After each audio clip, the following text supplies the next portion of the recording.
But 4 or 5 times throughout the 3-part series, I caught her in blatant lies. And it's so obvious that she's being purposely vague in order to paint herself as the victim and him as the villain. And the fact that people don't see that is mind-blowing to me. And the fact that she admitted to lying for content, I don't know how she has any ounce of credibility left in her. And I want people to take a step back and realize how massive of a red flag that alone is. Hey guys, welcome back to the channel where we call influencers and various other people out for their crappy behaviors and dive deep into influencer culture and drama and discuss together, because drama that doesn't affect our lives is the type of drama that I highly enjoy. Today we're going to be talking about Abbey Fickley. I have an update for you guys because after a few months of silence, arguably a year, I guess, but timeline is really messed up, she has officially spoken out against her baby daddy speaking out against her, kind of. It is a messy back and forth, and we're going to talk about it. Don't forget to give this video a thumbs up. Don't forget to make sure you're subscribed, because people magically get unsubscribed for some reason. And comment for the algorithm, and let's go, guys. So for those of you that don't know who Abbey Fickley is, she is a social media influencer who went viral on TikTok for being a sober single mom and being kind of a voice for ex-addicts and a line of encouragement. In my original coverage of Abbey, I said that she does have a way with words. If she honed in on her clout goblin behavior, I think that she could be a really powerful public speaker. But why I started talking about her was because after she blew up on TikTok, she also started to share her daughter online. And although at first it was pretty innocent, it got progressively more provocative, you could say. Now, where we land now with Abbey Fickley and the whole shebang, a few months ago, her ex and father of her child decided to go on the Dad Challenge podcast and speak out about his experience, shed a little bit of light, a little bit of context onto things. And just before Christmas, she decided to speak out and give her side of the story and the context. And so many of you came to my comments and were like, are you going to cover this? Which, yes, of course I'll cover it, because I think it's important to provide a nuanced perspective and also provide two sides of the story, just talk about it, and ultimately it's just stuff that's going down on the internet. They posted it, they brought it to the internet, and we're here to discuss. Not necessarily who's in the wrong, who's in the right, because we don't know. There's 3 sides to every story: her side, his side, and the truth. And we will never know the full story. Abbey came out with a 3-part series and then also did a Q&A and then also did an official statement. Girl, you're doing a little bit too much in my little opinion. But for you guys, I went ahead and watched all 3 very long word salad D parts. Not a word, but TM. And we are going to discuss some of the discrepancies that I noticed and just have an open conversation about it. So first off, Bobby came online because he was having a really hard time getting his concerns voiced. When he went on the Dad Challenge podcast, they opened up with, you know, if you're here for drama, tea, or any type of disparaging, snarky video, this ain't it, because we're not going to do that. Bobby is not going to speak bad about Abbey. And at the beginning, I want to make sure that we realize that, guys, this isn't going to be a snark fest. We're not talking gossip. We're not being like, oh, what are her worst qualities? None of that crap. This is really just about Bobby's story, about being a father in this sphere. And I think it's really, really important conversation. So if you're looking for tea and for drama, it ain't going to be here. So just wanted to say that right off the top. Well, thank you for that. Which I fully respect, and I thought that Bobby held himself and was very, very composed throughout the entire interview.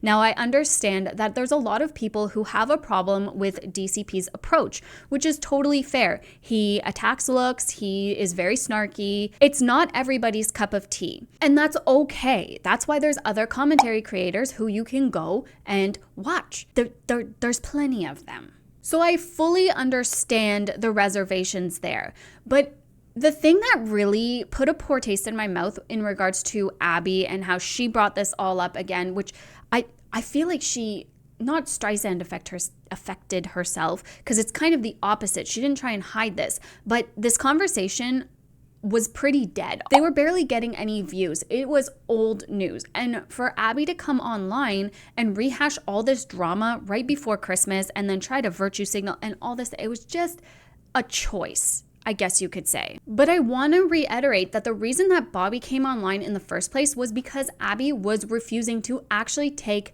M offline. She was refusing to actually co-parent with him, to even respond to him, and he does not have a platform to be able to speak out. She speaks out about the good, the bad, the ugly all the time when it comes to co-parenting and their relationship, but Bobby does not have that same leverage to be able to speak out and say his side of the story. And Abbey having over 1 million followers on YouTube, she has a lot of influence. And when you start talking people, when you have so much influence, well, that's where lines get blurry, and that's where it gets a little bit dangerous, and where people can start making up these false narratives about other people, and those other people have no way of defending themselves or speaking out unless they go on a content creator's platform. Now, he chose to go on DCP's platform, who in the past has definitely been disparaging towards Abbey. He's attacked her looks, the whole 9 yards, right?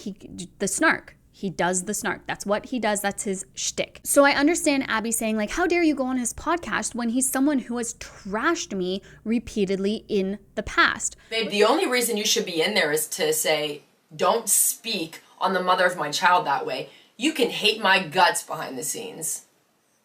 I would never, ever, ever, ever publicly support somebody speaking of the father of my child that way, no matter how I felt about him. Because I am mature and respectful enough to be able to view that people that my daughter loves through her eyes. It's not about me. It's about my kid. And if my kid loves you, I am going to do my best to see you and ensure you through her eyes when it comes to the public.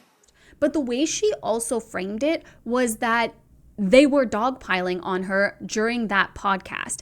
And what does that do? Well, it's a way to weaponize your audience so that they go and leave all these crappy comments and don't even bother to watch the video and see what was said.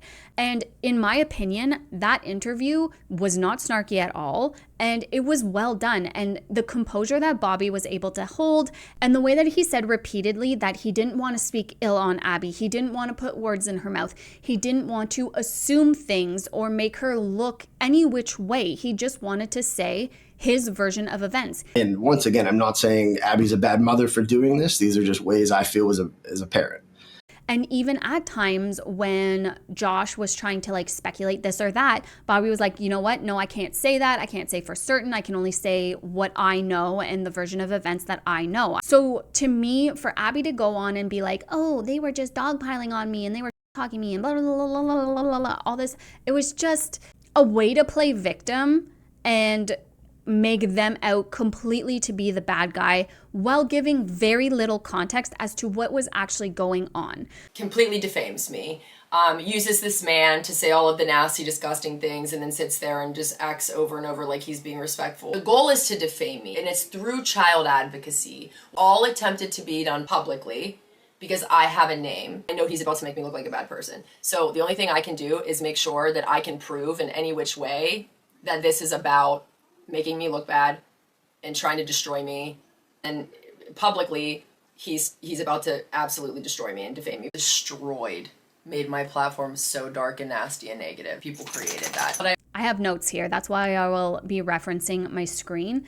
But part 1 was almost an hour long, and the vast majority of it was just her saying nothingness. I don't know how someone can speak for 54 minutes and say nothing. And she labeled it as like giving context when she was super vague about everything and gave literally no context. No context. She just kind of painted Bobby to be the villain in this narrative without any solid proof as to the fact that he's the villain. There were a bunch of things that she said that I'm like, yeah, I agree with you.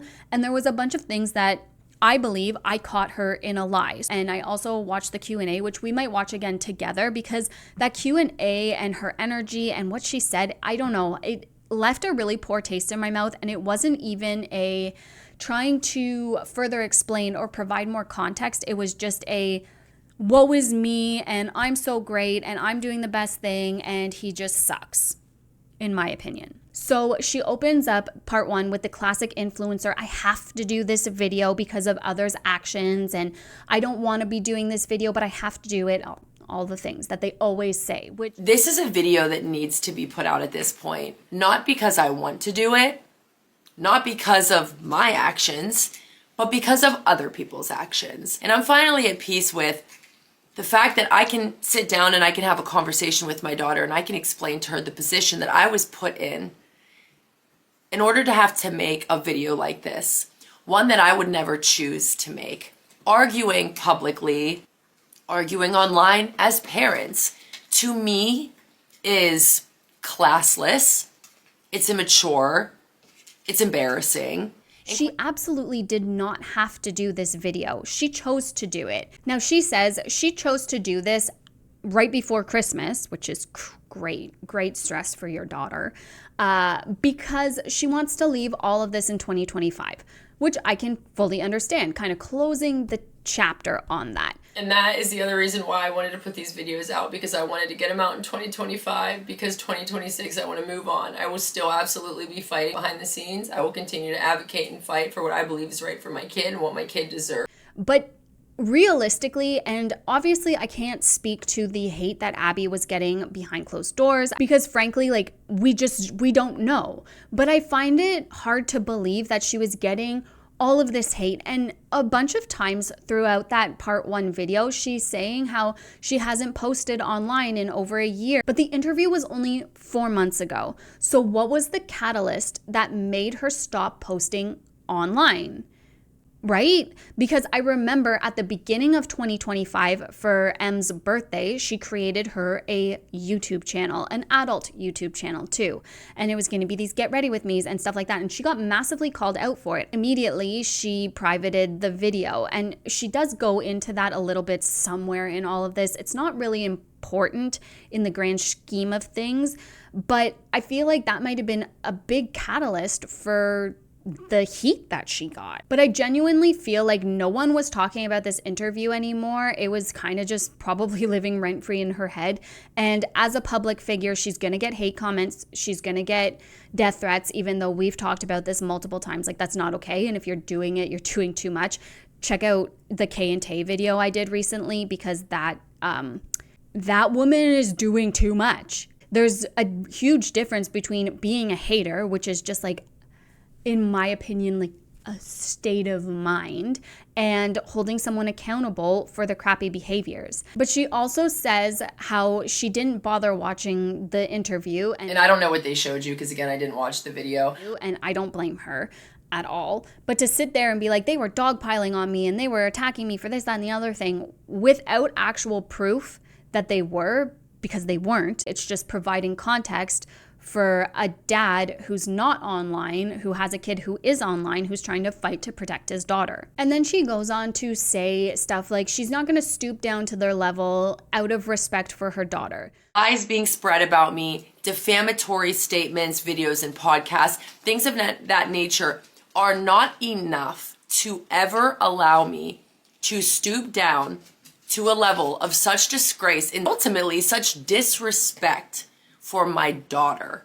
To which I say, excuse you, but leaving pictures of M online with dick pics in her mouth, like pointed towards her mouth, was not disrespectful or disparaging towards her daughter, or filming videos painting her daughter in this negative light, only to have social media, like armchair parents, come in and be like, your daughter's a brat, your daughter deserves to be backhanded, your daughter deserves to be smacked with a belt.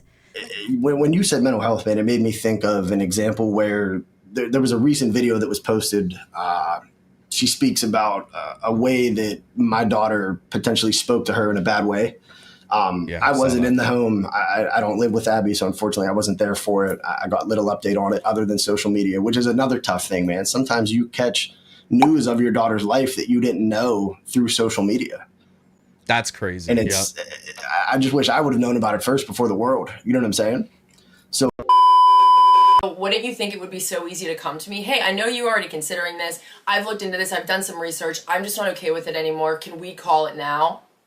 That's all that would have needed to happen. So that was another thing, man, that I've tried to explain to Abby. Sometimes it falls on deaf ears, unfortunately. I have to work with my lawyers to get a response. I have to put something in front of the judge to get a response, which in return is costing me money. I would rather figure it out as co-parents, you know what I mean? Or be able to at least come to an agreement, or at least get a response sometimes. You know what I mean? I say again, a message in a bottle, a phone call, a text, an email, a message from the lawyers, a treasure map. I don't give a shit how you tell me. Why am I finding things out in real time with the rest of the internet publicly? So an example, when that video was posted, and this is not speaking bad on Abby, these are strictly my thoughts, is there's comments on that video that say that child needs beat with a belt.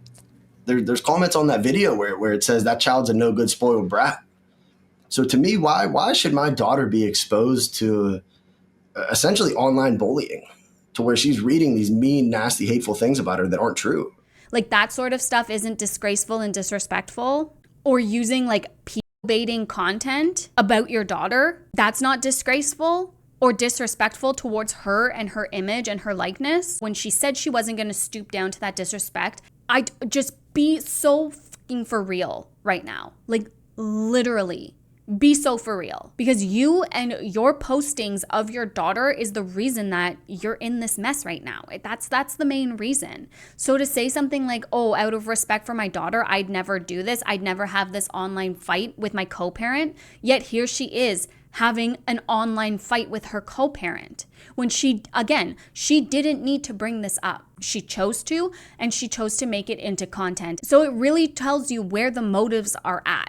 Right? Especially keeping quiet for so long. She says it speaks to her strength as a person and her character as a person. I don't know. I don't know if I agree with that, because you are still here online dogpiling against him and sending your minions against him. The boost that my video got covering the interview was an influx of Abby stans being like, you're a piece of shit. I got called a woman hater. How am I a woman who hates women and makes videos about hating women? I don't hate Abby, not at all. Do I think she's got cringy stuff going on? Yeah, sure. But if the kid isn't being posted online, it's your prerogative. Abby is an adult. She's a consenting party in her content. So if she wants to be a cringy weirdo online, who cares? Who cares? Especially if it's making her money that allows her to support her family and her daughter. Now, arguably, this content can be used against her daughter, her mom being cringy online. But at the end of the day, that is still on Abby for posting her daughter in the first place. Like I said, the first bit of part 1 of the context, she talked for 20 almost minutes and said nothing. And then she goes on to say that when she left for rehab and had to leave her daughter, she was absolutely terrified leaving her behind, because at this point, I believe it was 50-50 custody. And when her parents took Bobby to court for custody, it ended up 49-51% custody, which sounds ridiculous. But basically, to my very basic understanding of things, and correct me if I'm wrong in the comments, that means that Bobby has primary custody and gets to make the decisions. Him having that extra 1% gave him a 1-up to make decisions for his daughter. But in this whole rant that she goes on, being terrified, it being dangerous, she doesn't say any reasons why. She doesn't give any proof. She doesn't say why she felt it was such a dangerous situation for her daughter to be left in. You know, we had our own little like co-parenting plan, that we had just agreed on amongst one another.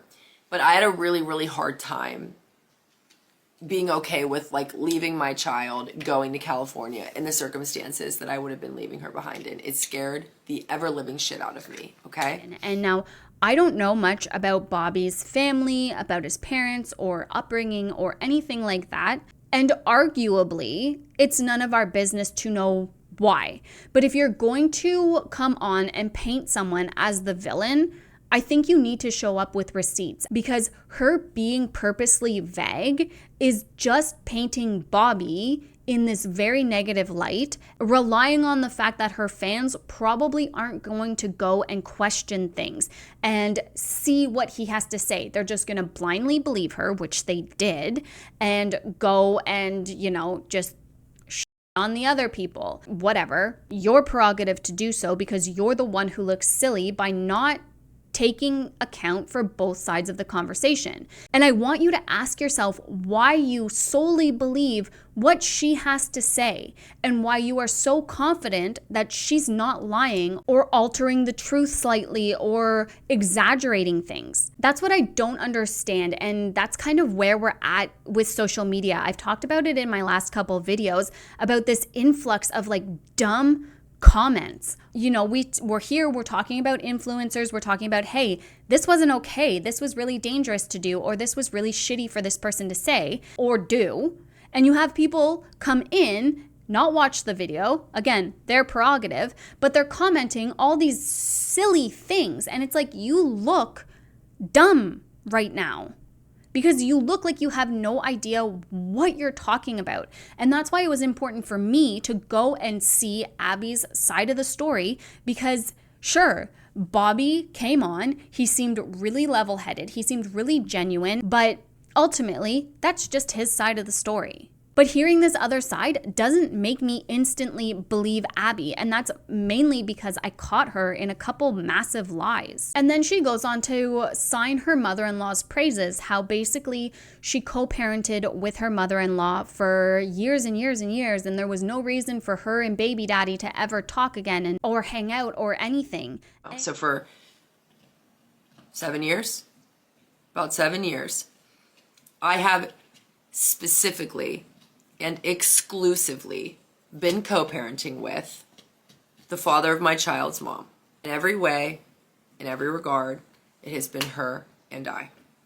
Communication, drop-offs and pickups, school lunches, conversations like doctors and healthcare and therapy. I mean, you name it, it was once me and who I used to refer to as my mother-in-law. It was the two of us. And to me, that was just silly, because there are multiple videos of her and Bobby hanging out. She does bring that up, that she was posting this co-parenting relationship while it was so horrific and toxic and terrible behind the scenes and all this stuff. But if you look at the content being posted and the vibes between the two of them, even if it was all just content for social media, you can't fake those vibes. She's leaning on him, she's rubbing him, she's touching him, they're close, the body language is really relaxed. And it's like, if it was all fake and behind the scenes it really was this terrible, horrible thing,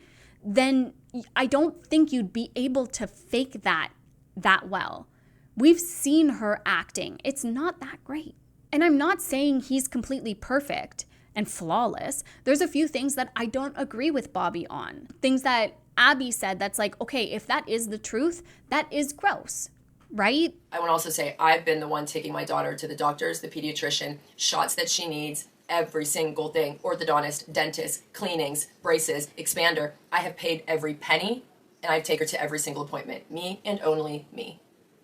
When I spent $6,000 on the metal in her mouth, I did provide the other party the total. I did not receive a dime in return, and I did not once complain about it. But again, two sides to every story. And it's just weird to me because she bragged long and hard, and it was a huge part of her brand about how well they co-parented. Ultimately, what she's telling us is that was all a lie. It was all a lie for content. Spending time with her dad, which again was unnecessary because it was never actually co-parenting. We would go out to eat or we would make content together. We were never co-parenting. It was always labeled co-parenting, but it was never actually co-parenting. All of what we were doing was for content. All of what we were doing was for social media. Behind the scenes, we weren't together here at my house because we needed to co-parent and we were doing something important for the kid. We were literally just hanging out, going out to eat, filming content, making content, nothing. And sure, sometimes my daughter was with us. But I'll be honest with you, a lot of times that dynamic of the three of us, she would have a lot of anxiety. It always freaked her out. What's going to happen? Mom and dad are together. There was a phase where him and I were making content together and putting on this front that we were these great co-parents, that my parents wouldn't speak to me over it. That's how bad it was. And, you know, I do want to apologize for portraying that, you know, like really great co-parenting dynamic, because what makes me the most sad about doing that is that there were probably people, and there were probably moms that have really toxic and unhealthy co-parenting dynamics and relationships.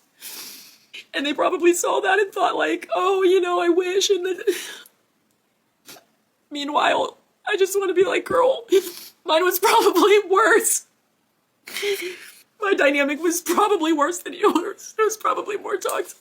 It was probably more toxic than yours. And I want people to take a step back and realize how massive of a red flag that alone is. She fully admitted to lying about the dynamic for content. So why are we so quick to believe everything she says now? And people shouldn't be so quick to believe that, because she full-blown admitted to lying, to faking an image for content. So how can you possibly believe her when she says literally anything? Arguably, yeah, she's being vulnerable in that scene and she's having a breakdown. It seems real and genuine, but at the same time, I don't know how people believe her. And throughout that entire thing, she's being purposely vague, saying it was terrible, it was the worst time of my life, it was the most horrible experience, while not giving any actual context as to why. Like I said, arguably, it's none of our business as to why it was so terrible. But if you're gonna come on and paint someone in such a negative light, I think that you should have receipts for that stuff. I think that you should, like, you can't be lukewarm. And then she basically ends the video with her reasoning behind faking this content was to protect her child on social media. My parents wouldn't talk to me. They wouldn't understand. And I'd say, well, I have to put on this front. I'm doing it for my, I have to put on this front. We're going to, you know, we have to look like this. And, you know, it's like putting on a united front as a family to the public eye for the sake of your children's privacy and safety. Like, that's what I thought I was doing. And to me, it's like, what are you even talking about right now? That makes no sense. For the public safety of your child, you lied about a good co-parenting relationship with what?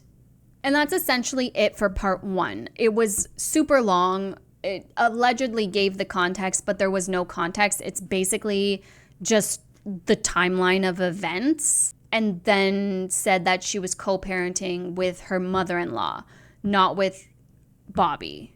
That was basically all part one. It was a lot of nothingness.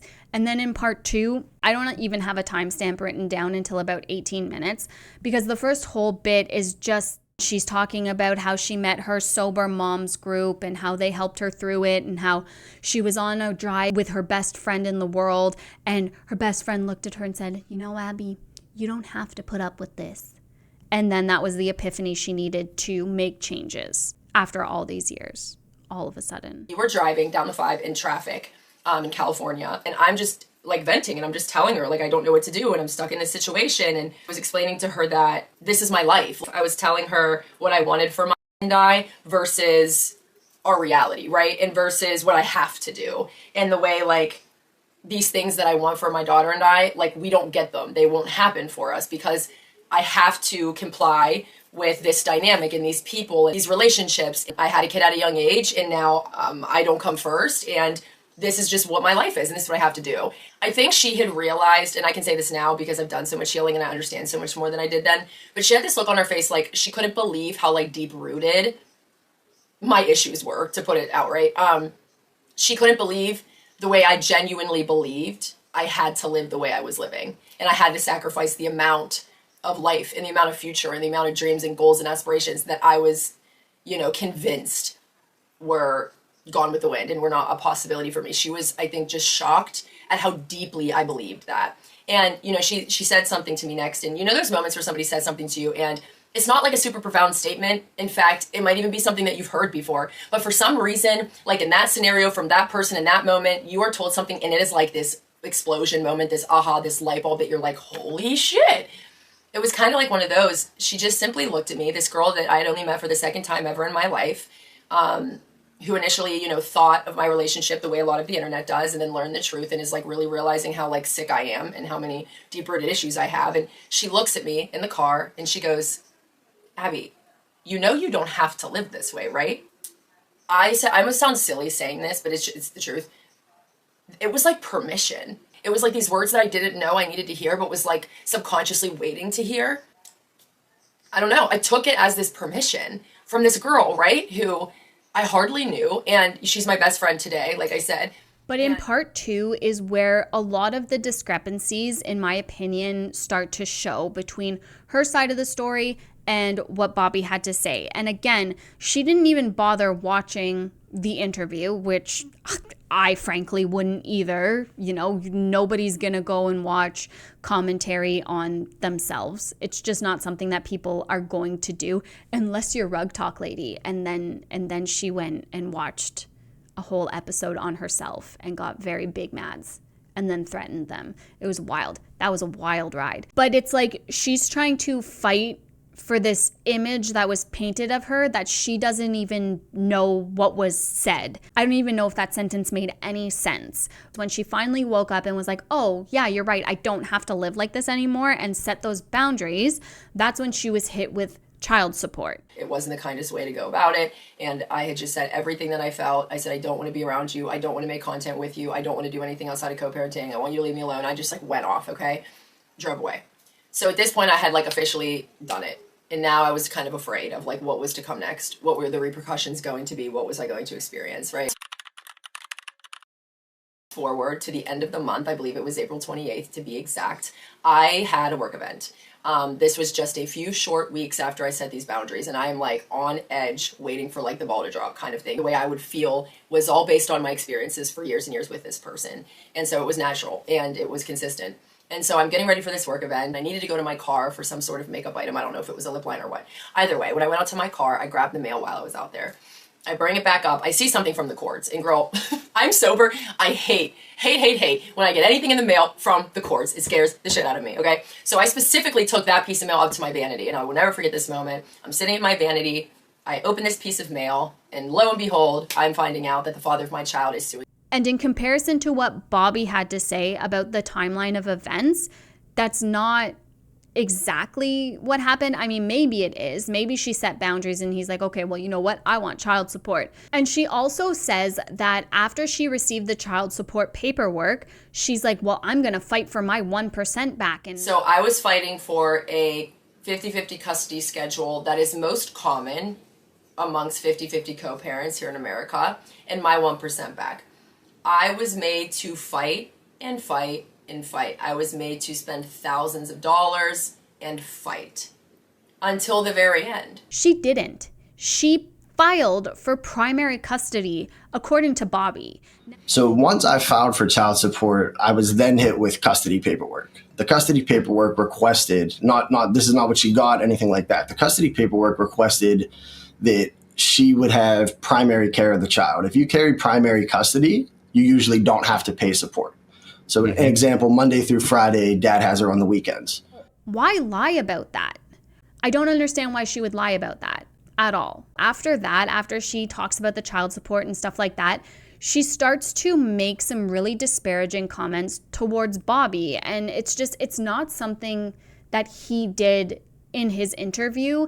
And again, it just leaves a really poor taste in my mouth. And I'm not saying that it's not true or that she's not valid in feeling her feelings this way, but to say stuff like he puts no effort into improving himself. And people like this, it's always interesting to me how much effort they're willing to put into hiding, projecting, trying to make other people look bad, when it would require less effort to just improve yourself, work on who you are as a person, have a couple goals, do something for yourself.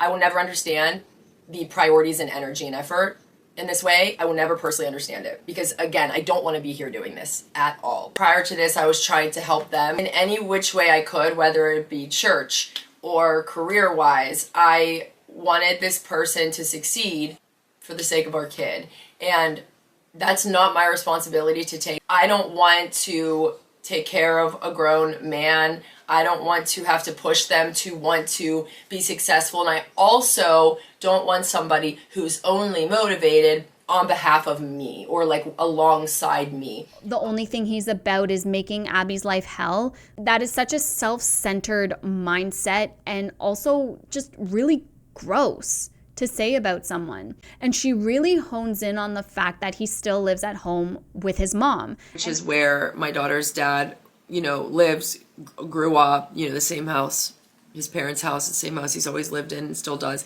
It's her grandma's house where her dad lives, okay? Someone who I'm not co-parenting with, isn't doing the parenting work, lives with his mom. And it's funny because I had a couple comments come to my channel and be like, oh, he's just a low deadbeat who lives at home with his mom. Guys, you realize that North America is one of the only places in the world that doesn't support multi-generational living? We are the weird ones for being so hypercritical about multi-generational living. To criticize him for just living at home and have that be a point of criticism is dumb, in my opinion, especially in today's economy. Why would you go and rent from someone else when you can rent from your parents? It's North America that thinks that when your child turns 18, which I'm pretty sure the tides are starting to turn, it was like millennials' parents who had the last ones who had this mentality of like, oh, you're 18, you're an adult, well, get out, you're out on your own now, bye, and kick the kids out in North America. That is a here thing. And it ultimately sets the kids up for failure because they're not ready. Because at 18, you're just a baby still. So it's like, I get it. I get how you think that that's like a jab at him, but ultimately it's not. Now, if he's sitting at home, not doing anything, not working, and expecting Abby to pay 100% of his lifestyle with M and her lifestyle, like, yeah, obviously that's gross and that's not acceptable behavior and that's deadbeat behavior. But that's not the vibes I get from him. However, I will say this. When Bobby was talking about filing for child support, he makes the comment of the child should have the same lifestyle at both mom's house and dad's house. To me, it's the child should be able to have the same standard of living on both sides. And I think that the income, man, not that I'm struggling or my lights are getting cut off, but the income is, she does very, very well for herself. And while I agree, I guess, in what he's saying, that is not on Abby to provide the same lifestyle at hers and at his house. Okay, I'm back. I need to turn my lights back on. Pause. Oh, sorry, had to pause for a phone appointment for one of my children. So I'm not 100% sure where my rant ended off. I know how we were talking about how Abby kind of started to trash Bobby a little bit, being like he puts in no effort to improve himself and yada yada, and that's not on me, which I definitely agree with her. Like, it's not on you to kind of drag someone through the mud so that they put in the effort to improve themselves or their life or anything like that. He is not your dependent. So makes sense. But the way she speaks of him, the way she frames him, I don't like it because he did not frame her in any type of negative light. But one thing that she does say where I notice a huge discrepancy is when she says that she was made to spend thousands upon thousands of dollars because M's father didn't want her in therapy. And she's framing it as it's solely his fault when she was equally as stubborn, I guess you could say, in refusing to take M offline. Even at that, she would refuse to respond, or anytime the tide started to change for him where he started to realize that M was getting noticed when they were out in public, people were approaching his daughter wanting to take pictures with her, like grown men approaching a 10-year-old child wanting to take pictures with her. That's when Bobby started to realize, like, oh, this is actually kind of creepy and kind of, super dangerous. As soon as we were out in public, man, and I had to watch my daughter get flagged down to take pictures, I had to tell families, like, no, we can't do pictures, just because I kind of feel uncomfortable of grown adults taking pictures with my daughter. 9 out of 10, if it's a child, it seems harmless and they're just excited they've seen somebody from social media. But I don't want my daughter having to stand next to a random grown man you know what I mean, to take photos. It makes me a little uncomfortable.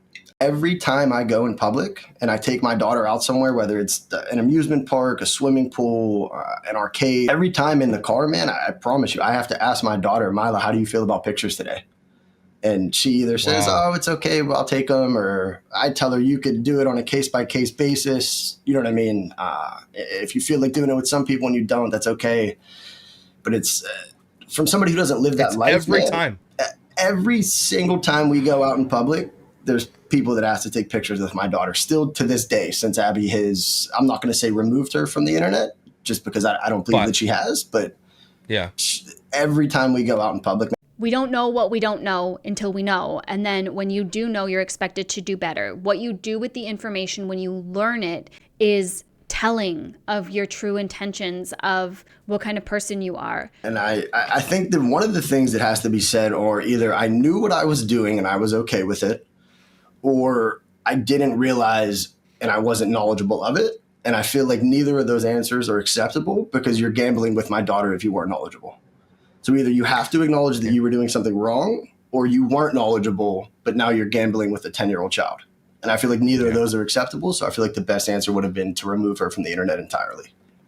And I think you hit on the point perfectly.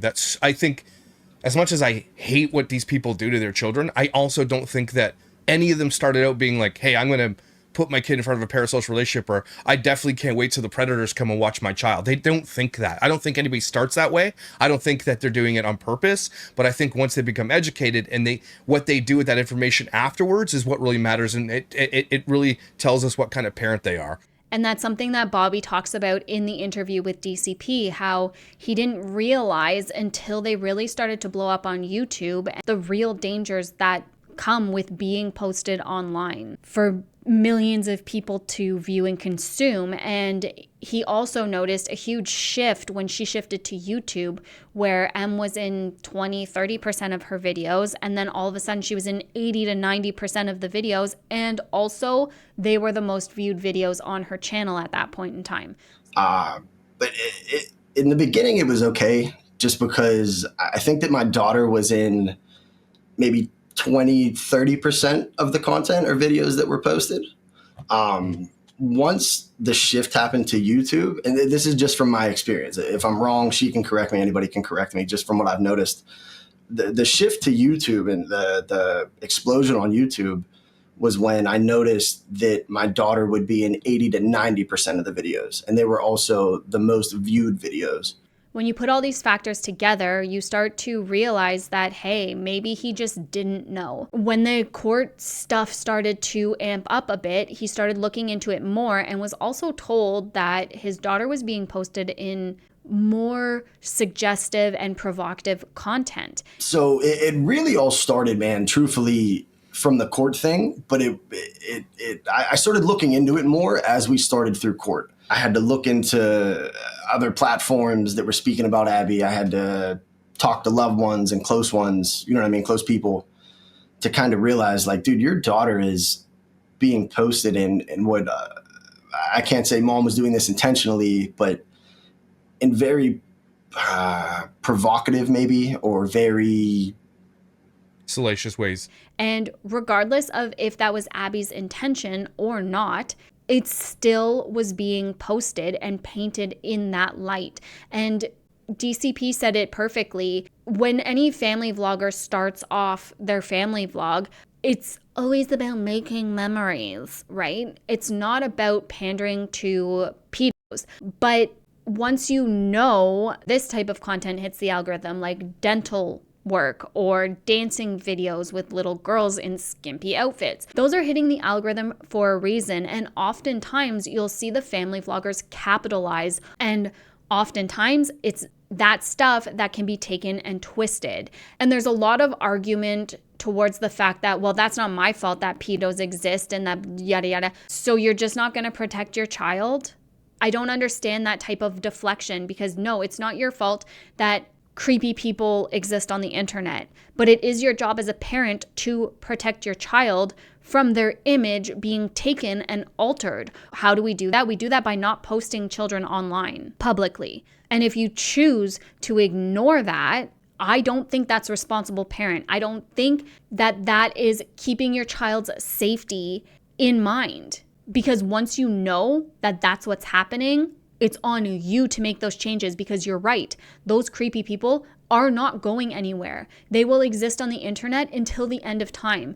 And the internet and family vloggers are making it easier for them to gain access to children for free, and to be completely negligent of that fact and continue to post your kid in a provocative manner, or post your kid at all, realistically, is just negligent. And I'm not sure how I got off on that side tangent, but ultimately what I was trying to say is she's trying to paint this image of he made her spend tens of thousands of dollars just because he wouldn't agree to send M to therapy. And she's painting it as Bobby is solely in the wrong, when it wasn't just him. She was also refusing to take M offline, and maybe she was weaponizing that because that's the one fight that he was trying to fight for in order to get therapy. Obviously, I eventually won that fight, but again, I'd spent over $10,000 fighting to finally allow my daughter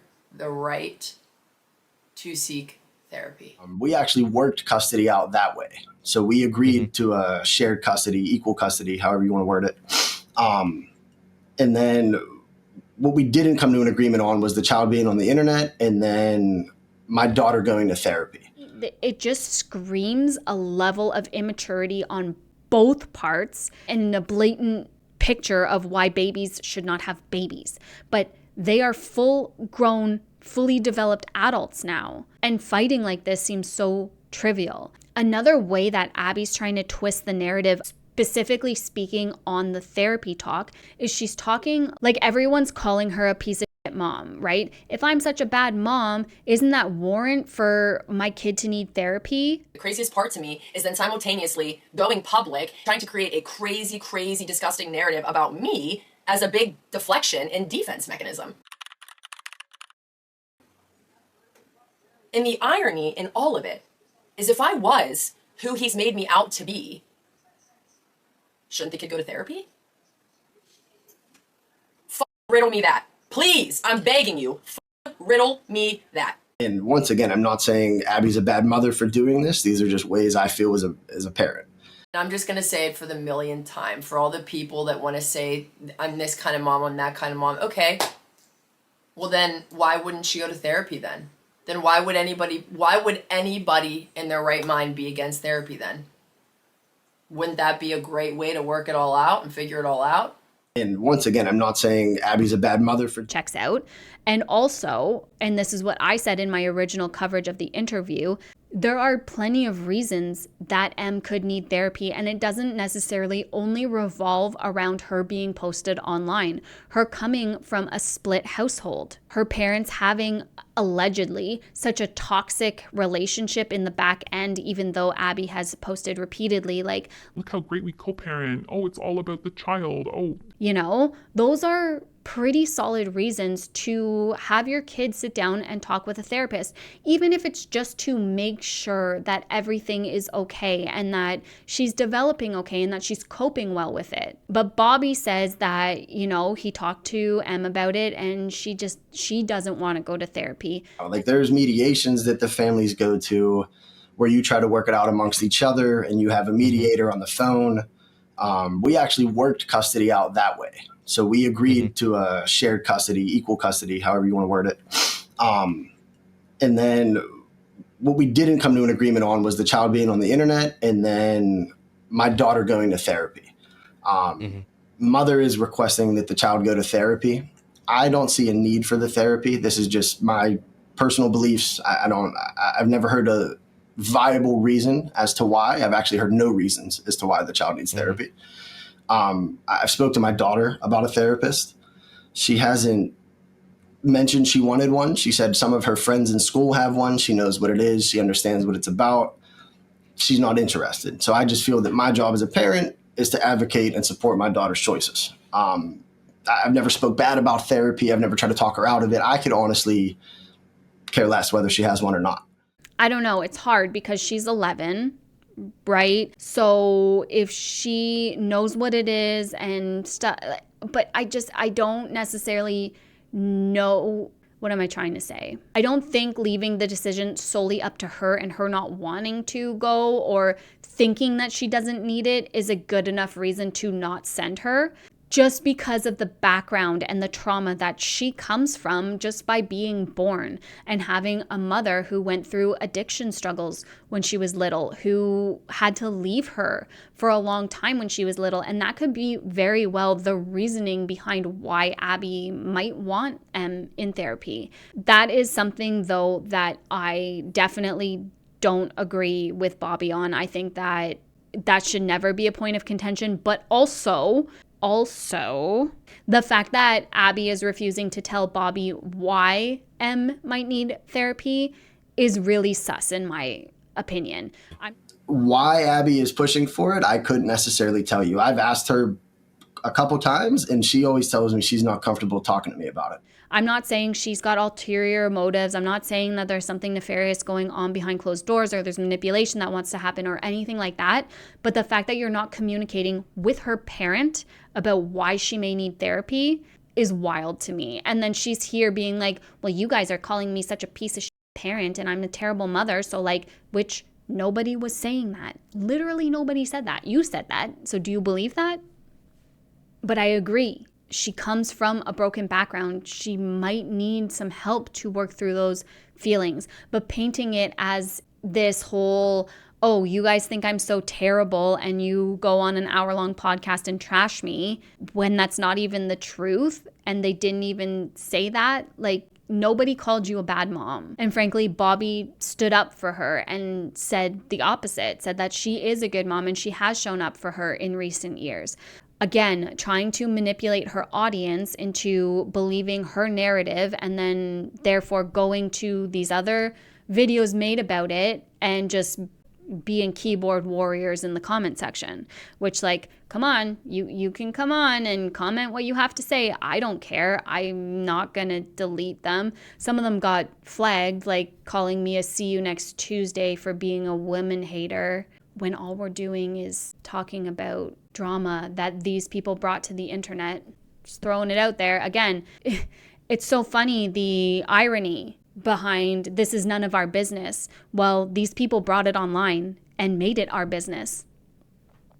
If it was none of our business, if they didn't want people talking about it, then they shouldn't have brought it online at all. She should not have brought this online and reinvigorated this entire conversation. And now, again, I'm not fully against Abbey, just like I'm not fully for Bobby or against him. I think they both are wrong in some of the things they said and some of the ways they're approaching things. But Abbey is the influencer who has influence over people, and the way she delivered her side of things and the light that she's painting him in, the difference is palpable. You can see the difference in delivery and how one person doesn't want to shit talk the other and how the other person is making all these backhanded jabs. It's just messy. So messy. Okay, so what's next? But yeah, solely painting Bobby in the wrong and, oh, I had to spend tens of thousands of dollars to get my kid into therapy and now I don't have money for therapy for my kid because of him. No, you were also refusing. There's two sides of the coin. He wasn't agreeing to therapy because you weren't agreeing to taking her offline. Abbey has over 1 million followers. That means that there's likely tens of thousands of predators who follow her and followed her just for her child content. And one thing that she brings up is why she was so resistant to taking M offline is the fact that he posted her too. And it's kind of like, he did this too, so why can't I? Well, fair, but I think there's something to be said in the type of content that's being posted online. What is shared, what is spoken about, how the child is framed, and what type of content that they're in. And it all comes down to you do the best that you can until you know better, and then you're expected to do better.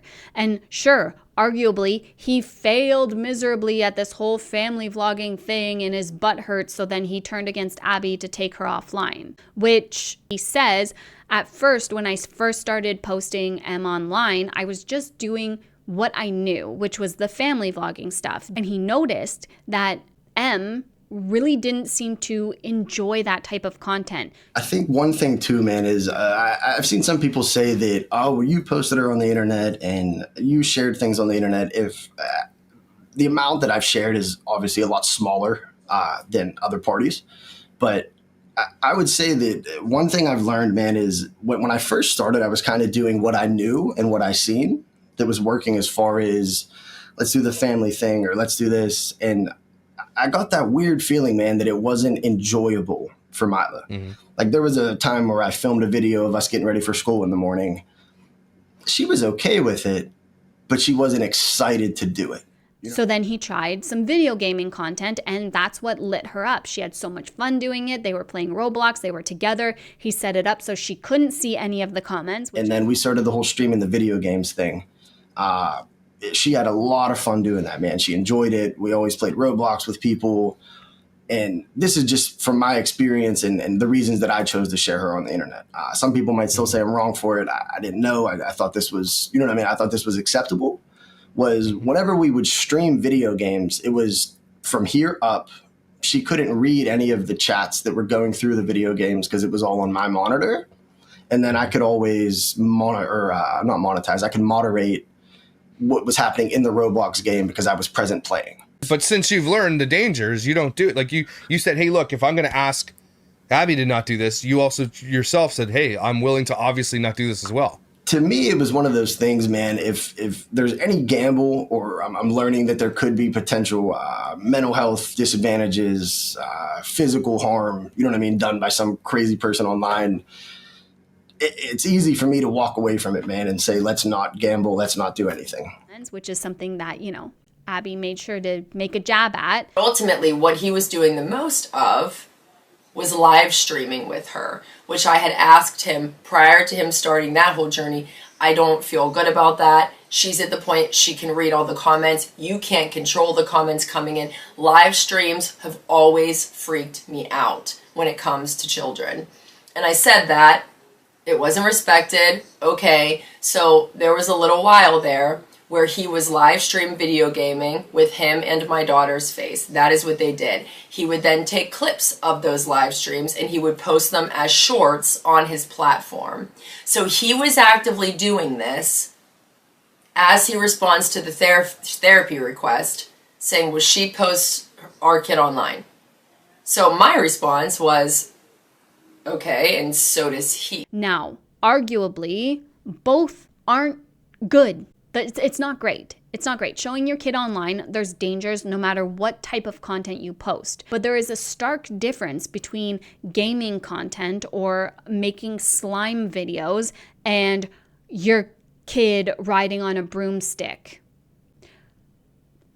Yeah, that was a really bad video that I'm glad I've never put in my eyeballs, and I still will never put in my eyeballs if I can avoid it, because that's one that got her a lot of flack and backlash. It was pandering to a certain type of audience. And even if that's not your intention,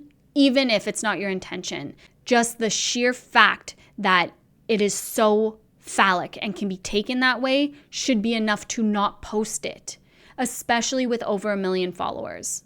But when you're going to make progressively more provocative content, because that's what's getting the views, when you start showing more and more of your child, her in outfits that are made for adults and all this stuff, well, that's the stark difference between content that's like gray when it comes to showing children and content that's just not okay to have posted online. To use this whole he did it so I can do it too, that's survivorship biased. And it's not okay. It's not a good thing to use that as an excuse.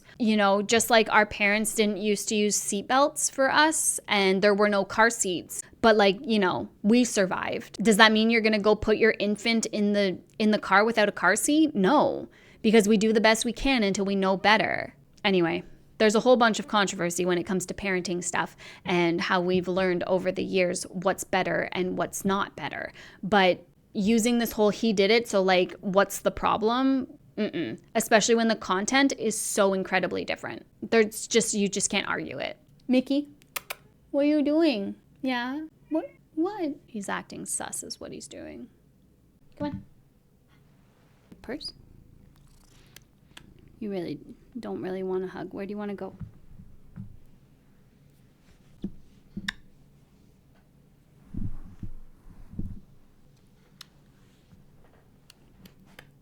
What you doing, Mick Mick? Nobody wants to see your chocolate starfish, dude. Put that away. Or give them a full shot of it. Thank you, Mickey.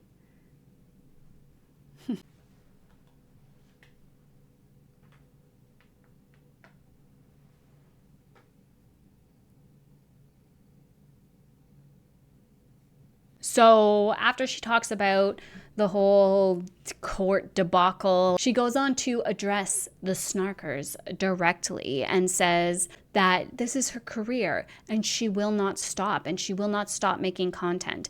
And I'm going to say this very, very clearly because I know certain people are listening. This is my career. I'm not going to stop doing this. I'm going to continue to be successful. I'm going to get all of the things I want in life because I'm going to work very, very hard for them. And there's nothing you can do about it. Get over it. Sorry, that was for certain people, not you guys. And frankly, good for her. My goal here personally is never to deplatform someone. Am I darn happy she took her kid offline? Yeah, absolutely I am, because the way she was going with her child, the way she was framing her, the way she was talking about her, all of the things was not okay. Again, like I said, and I've said this since my first video on Abbey, her ability to speak and seem inspirational, and the power that she has behind words, and her ability to talk for 45 minutes without saying anything. I mean, like, that's a talent. That is a talent. I think that she potentially does have a good, inspiring message to share. But once children who cannot consent get mixed into everything, well, that's where we have to draw the line. That's where the problem lies. But overall, as a content creator, I think she can probably do pretty well for herself. Views are down, obviously, since she took M offline, because that's why people came, but she still has a pretty solid core audience to be able to support and sustain herself. And so I agree with her. I don't think that she should stop posting just because of all of this. And the people who are sending death threats, or like contacting her friends and family sending death threats, which we saw zero receipts of. So I'm like really trying to keep my friends safe because my friends and family have been being harassed all year now on social media in their DMs, and like it's just been really, really bad, and it's just not fair to any of them. Is it actually happening? Like, you can share without sharing too much, but she chose not to. She just said, hey, this is happening and this is big bads. And again, it's being intentionally vague. There is so much that she's not saying, while simultaneously painting everyone to be the villain while she's just the little old victim here. Essentially not taking any accountability for her part in all of this, because she plays a huge part in the controversy. And that's why I wanted to do this video, because I think that now that we see both sides of the story and see how they were delivered, it's very telling. If you're going to be a public figure, if you're not going to communicate like adults, and if you're going to post disparaging videos about the other party, I think that gives them right to speak out against that. That gives them the right to stand up for themselves on a platform that is going to get some traction. And then she says, how dare Bobby interact with a man that's so disparaging against her mother? Fair, I guess, although that video wasn't super disparaging. And again, it's about the platform. It's about the reach that he can have by making a video with that creator, not so much about partnering up with that specific creator. And then goes on to say, well, bad news, M saw the video. I also want to say the really bad news that she saw the video. I'm sorry, but that is nobody's fault except your own. If you allow your child completely unsupervised access to YouTube. YouTube was the only platform she was allowed to be on and scroll on because there's no direct messaging. To the point where she can go and find that video, then that's on you. 100%, unless it happened on his watch. Then that's on him. 100%. And she's old enough to go read the comments. It is true that some people leave hateful comments, but it is both parents' responsibility to ensure that the child does not have access to the videos and comments in the first place. Thank you. YouTube was the only platform she was allowed to be on and scroll on. Bad news that she saw the video. Well, I want to ask, what about that video that she keeps saying, oh, they said I broke compliance with To this attempted narrative that I was breaking a court order by covering my kid's face. While you are being sold a narrative that I am breaking a court order, the other party is breaking court orders.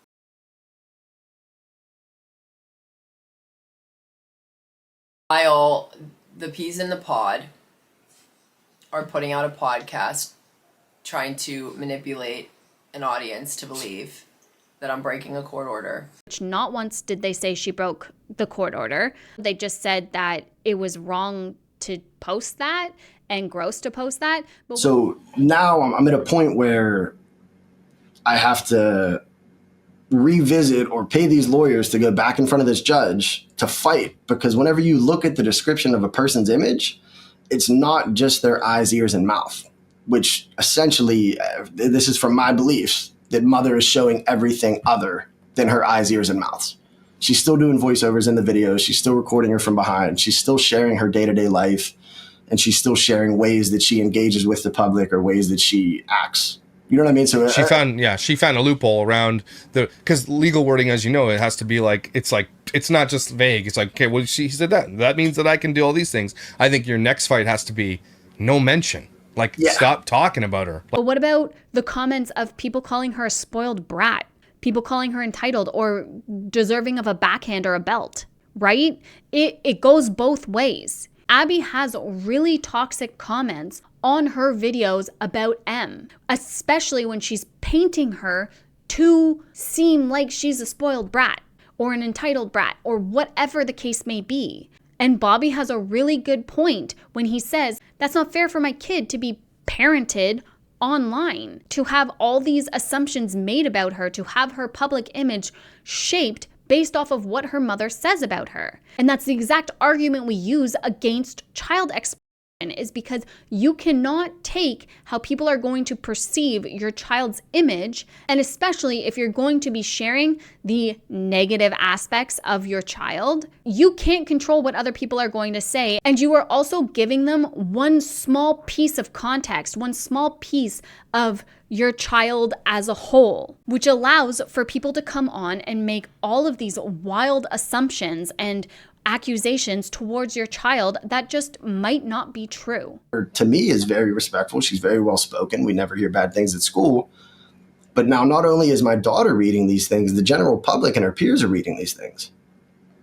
And it's about something that the mother specifically is going through, and the daughter's just being a daughter. Like, I have kids, I get it. Sometimes they say things that are insensitive and they don't realize it, or they think they're joking, you're not picking it up. But the fact that she's willing to share those private moments like that, that's kind of what sparked this too. I think I reached out to you after that video dropped, or either vice versa, but like that is an atrocious example of. So to go on and see these people talking about her, calling her all these names and saying that she deserves a backhand, that is messed up. And he asked her to take down that video. He texted her saying, hey, can you please take that video down? I don't think that these armchair parents should have a right to talk about our child that way. And I think it's really messed up that people are saying this stuff about our child to never get a response. This was the text that I sent. It says, Abby, I just seen that video you posted where Mila spoke to you in a bad way. Please take that video down. She does not need to look at your channel and be called a brat, be told she should get backhanded. Being parented through comments on social media is crazy. I said, I'm not being controlling, but please leave that damn kid out of your videos.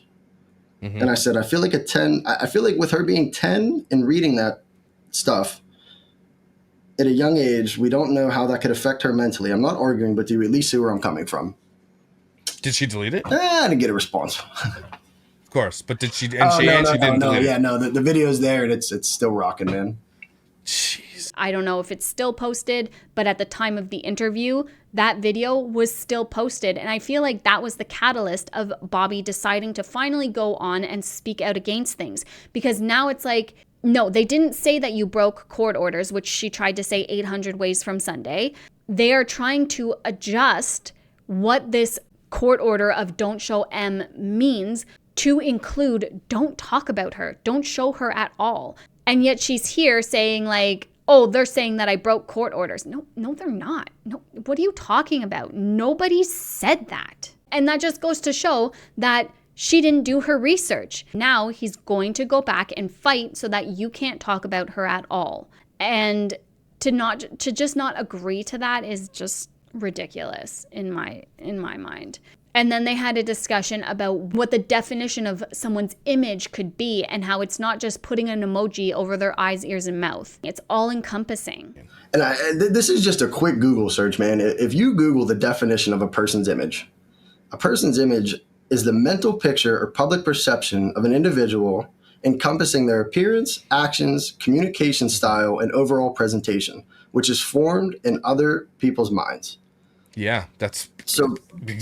Yeah. Did you stop posting her image? Because I feel like that's what you agreed to. You know what I mean? And to me, it's just you covered her eyes, ears, and mouth. And to me, that's unacceptable. But so in part 3, that's when she alleges that Bobby handed over court documents that she wrote up by her lawyer, which isn't true. It was written up by my lawyer, and it was presented to their lawyer to not have Milo on the internet anymore. And then they added in the therapy thing. So I'm not sure why she chose to lie about that, but okay. And then she goes on to explain how they have a private mediator for M who is withdrawn and has her best interest in mind, and says that Bobby broke court orders by going on the podcast with DCP and is spewing that Abby broke court orders by posting that video. That same report that stated that the other party broke court order, and I did not. I just watched the entire interview. Not once did they say she broke court orders. They were talking about the fact that they're going to have to go back to court now to make it all-encompassing, to make sure that M isn't featured or even discussing her anything. She's being super difficult about it. And she tries, throughout this part 3, she tries to like virtue signal how she protects her child at all costs and all this stuff, and how she shelters her kid from these videos and these comments when literally 10 seconds prior she was saying how M saw the video and the comments and stuff like that. So which is it? YouTube was the only platform she was allowed to be on and scroll on because there's no direct messaging. There are so many more ways to kind of like control the really bad news that she saw the video. Which is it? It is true that some people leave hateful comments, but it is both parents' responsibility to ensure that the child does not have access to the videos and comments in the first place. Thank you. YouTube was the only platform she was allowed to be on and scroll on. How did her minions not catch on to that? That's what I don't understand. She literally just contradicted herself in 25 seconds. And then where I think I caught Abby in a pretty big lie, in my opinion, was she talks about this story about Snapchat and it being a whole debacle, and how M said that she wanted Snapchat to talk to her friends, and Abby said, no, absolutely not. Snapchat is dangerous. It's one of the worst apps out there. I agree. And then she goes to her dad's, comes back, and she has Snapchat on her phone. A few weeks ago, my daughter asked me if she could download Snapchat. Obviously, I told her absolutely not. Snapchat is one of the most dangerous platforms for children. Also, it's all about locations and taking photos of yourself, sending them to people, and having conversations that quickly expire, right? And there's a lot of controversy around Snapchat and a lot of issues with it. So I tell her absolutely not, okay? Fast forward about a week later, last Friday, I pick her up from school, and we go to the mall with my sister, my mom, and our nieces, whatever. And I look over and notice, because my daughter is nose deep in her phone for some reason, I look over, and she's on Snapchat. She's taking photos of herself. She's on Snapchat. So I don't say anything to her because she's a child. Obviously, somebody helped her create a Snapchat account. And then she puts a text up on screen from Bobby about the Snapchat stuff. And I'll play that clip here. But she tries to then say that there was no promise to delete it and that M told him that Abby said no about Snapchat and he just did it anyway. That night, other party, father, my child, tries calling me. I'm like, I'm not answering the phone. This is nothing new here. Text me. He said, call me. It's about Mila. I said, again, you can text me. He then texted me to let me know that Mila told him that I said no about Snapchat, but then she proceeded to ask him, and he let her download it. He let her download it. In addition to me just finding this to be a terrible parenting decision, we have a literal order that like her face can't be posted places. So why do we just like do whatever we want all the time? And why is it always detrimental to the kid? I don't understand it. And why do we also continue teaching her who she can go to for what? Because we're clearly not on the same page. And that's my own personal issue. I'm not going to get into that on the internet. The text doesn't say that at all, and she says herself that she refused to answer a phone call from him. So there was no previous discussion surrounding all of this either. Blatant lie, because there's no proof anywhere in that text message that M asked him and he said, "What did your mom say?" And she said, "My mom said no." And that wasn't talked about. So she's assuming that. And then right in the message, it says, "Get her messenger set up and I will delete Snapchat." And she goes on to say there was no promise to delete it. There was no compromise or anything like that. Like literally caught in a blatant lie in her own video. So again, she admitted to lying about content. I have to put on this front. We're going to, we have to look like this. And, it's like putting on a united front as a family to the public eye. She's been caught in a couple lies here and being vague and trying to stretch the truth.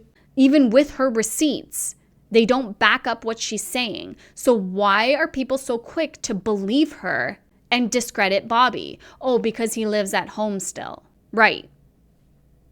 It doesn't make any sense. And then throughout the end of that video, she just keeps saying that he lies and that there's all these lies. And it's like, what lies? Lies being spread about me. And the things that are being said about you are lies. The lies got so extreme and they went so far and got so disgusting. Stop lying about me and making up narratives to be defensive. The things that will probably live on the internet about me forever that are untrue. She offers no proof or no context as to these big, huge lies. And in fact, has dug herself into her own bed of lies that are easily disproven based on what she's saying, right? And a lot of this is he said, she said, but it's like, because she could have very easily said, hey, this was said about this and that's not true. This is what happened. And she tried with that text message, but even at that, in there, nowhere did it say M asked me and said you said no, but I said it anyways because of this, because that.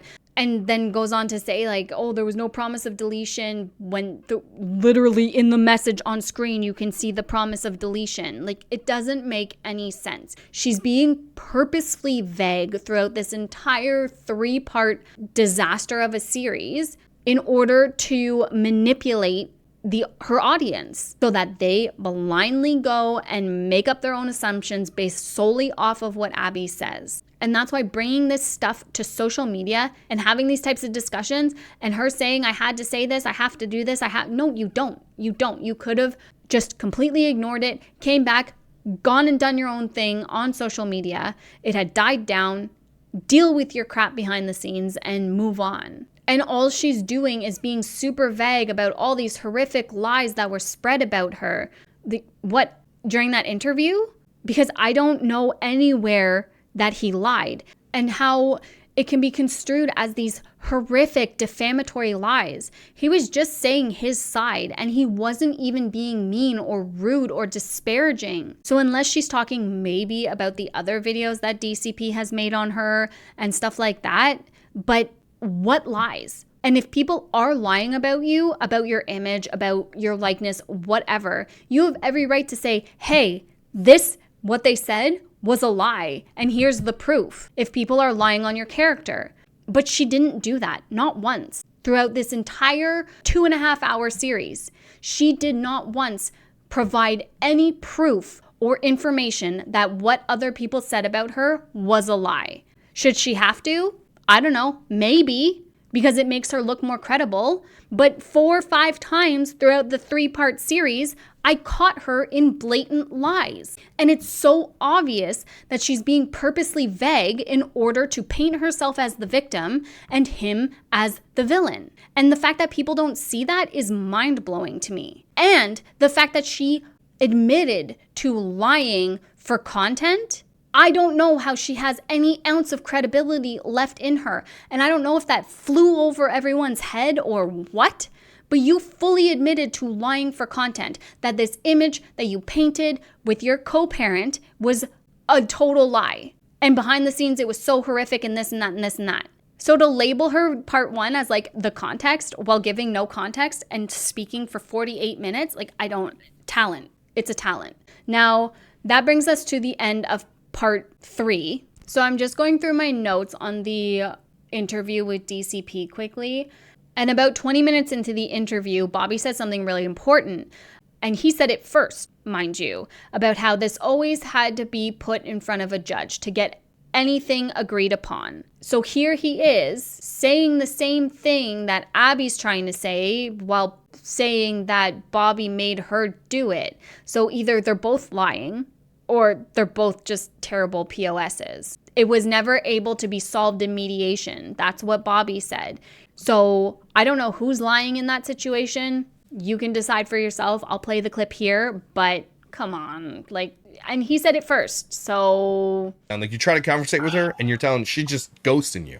So I can tell you, man, that I've reached out to her probably, I'm going to say a good 4 or 5 times over the last 6 months to not have my daughter on the internet.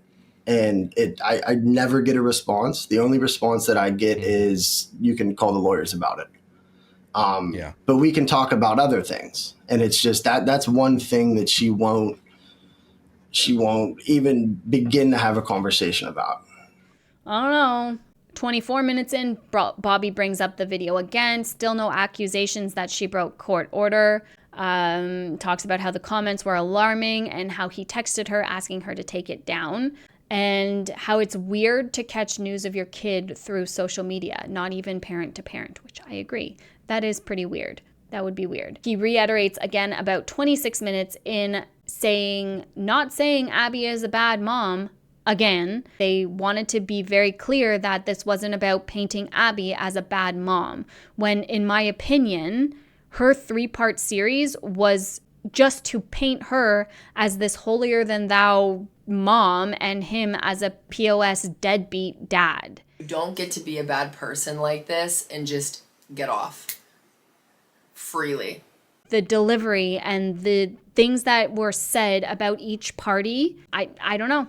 Again, take that and make your own decision. But to me, the way that Bobby spoke about Abby is very different than the way that Abby spoke about Bobby, even though it was all backhanded and stuff, right? And maybe he's just a good actor, but he even says in the beginning, like, I don't like being on camera. I have to take things a lot of times and I get nervous and I trip up on my words and stuff. There's one person who is trained to perform for the camera and one person who isn't trained to perform for the camera. And the delivery and what was said is very different. One spot that I noticed a discrepancy in stories with Bobby, about 27 minutes into the interview with DCP, he says that every time that M gets posted to social media, now she has to have an emoji over her face. And every time that Abby posts her to social media with the emoji over her face, it's just a reminder that her dad took this away from her, and it drives a wedge in between them. Now, more examples I can give would be anytime my daughter is still posted. And once again, I'm not saying Abby's a bad mother for doing this. These are just ways I feel as a parent. My daughter knows that I fought to get her removed from the internet, which made me a bad guy for a little bit. And I had to explain to her, Mila, this is unsafe. There's people that are building relationships with you that you have no idea who they are. Either way, another example would be whenever a picture of my daughter is posted and there's emojis that cover her face. For starters, why did you need to show her and cover her face? That's a constant reminder now to my daughter every time she sees one of those photos that my dad did this to me. My dad made it so I can't be on the internet. So every time you cover that little girl's face, it's like driving a wedge into our relationship again. The discrepancy here is when Abby, in one of her many parts, I don't know exactly where it was, but she talks about the fact that she posted a picture of the 3 of them with an emoji over M's face and asked Bobby, like, are you okay if I post this? Do you want me to blur your face? Like, what's up? And he said, no, all good. You don't have to blur my face. For one, let's go back to right when we signed the order that we no longer show her face. That order ended up being signed, I want to say like January 2nd or something. It was very close to my kid's birthday because just a few days later, me and the father of my child took our daughter sled riding on her birthday for her birthday. And I'm a real one for that. I sucked it up and I went and I put a smile on and I did that for my kid and I always will. However, we took a picture of the three of us for her birthday. And mind you, this was like right after he had publicly commented on the guy's video for the first time ever. And I was mortified for the sake of our daughter. I just thought it was disgusting. And so I said to him, hey, I'm going to post this on my Instagram just to like, look, we're a united family. At the end of the day, we're always going to stick together. That has always been my attempt. Come on the internet and look like a united family and fight behind the scenes. So whether it was right or wrong, I said, I'm going to post this. Obviously I'm going to put an emoji over Mila's face. Do you want me to cover your face? That is why I asked him about it, because I wanted to offer him privacy for himself. And he said, thank you for asking, but no, you don't have to cover my face. And I said, okay, I'm going to go ahead and post this. He says, okay. He was okay with me covering her face when it was a picture of the three of us, but then turns around and considers me breaking court orders by doing so. Right. That could be total bullshit. She could be bullshitting us. I'd like to reach out to Bobby and actually find out about that picture, because that was after all this crap went down, I think. I mean, it was before the interview. I don't know. Anyway, I don't know. I think it was before all this crap went down, actually. But I would like to...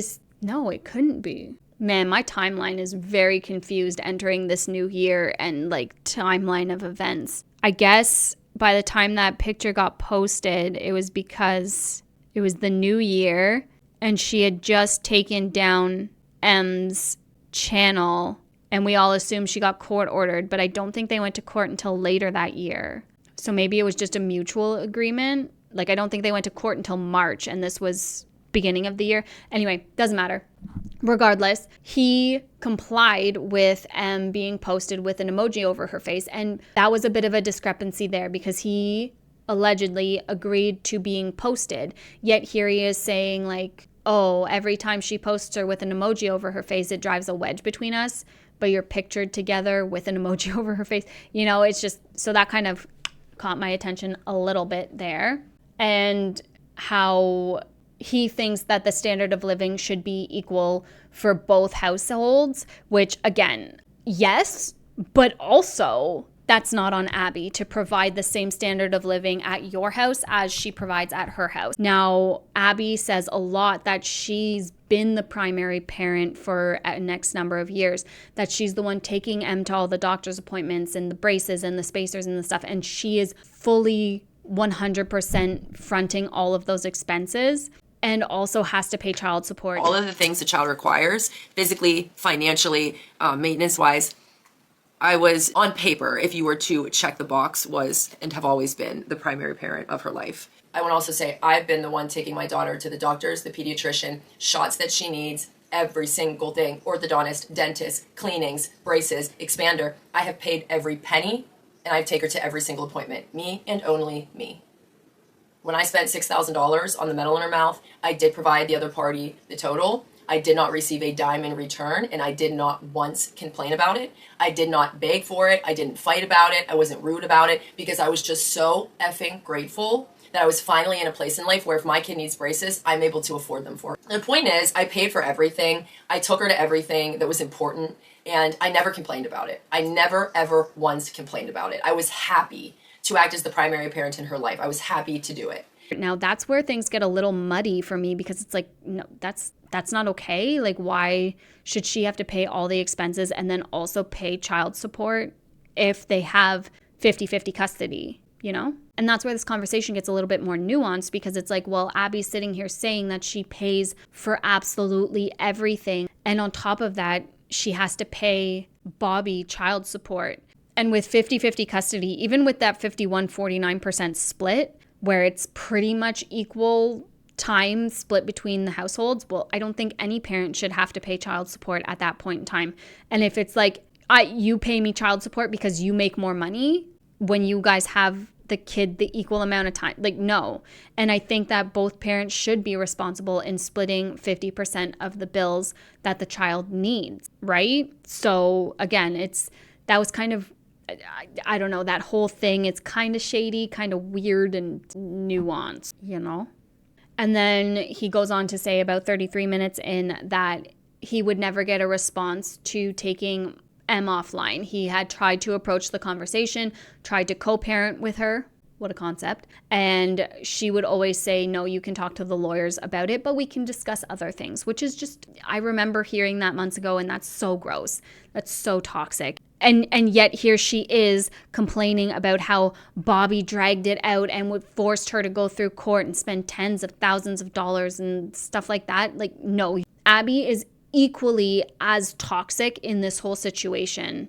And a huge reason why they needed to be in court so much. And when it comes to social media, for your first response to always be no, take it up with the lawyers and never willing to have that discussion, that's just gross. And then again, about 37 minutes in, they bring up the video again and how, you know, it was never said that she broke court orders. So she's trying this like weird type of deflection thing, being like, you're saying I broke court orders, but like you broke them by going on that podcast, and like trying to completely deflect and paint this narrative that literally never happened, which ultimately just makes her look stupid, and her fans who are coming to these videos blindly commenting look even stupider. But they just said, like, in my opinion, she shouldn't be doing that either, because it's still using her kid for content and also painting her in a really terrible light. And it paints her kid in this negative light for the court of public opinion. And Abbey even admitted that Em went online and saw the one video that her dad made with this guy. And so what? She's just like not going and looking at the videos of you trashing her? Make it make sense. And they even say again, she technically isn't breaking court orders, but found this loophole where that was one of her like main arguments, that he broke court orders and was trying to say that I broke court orders. Like, no.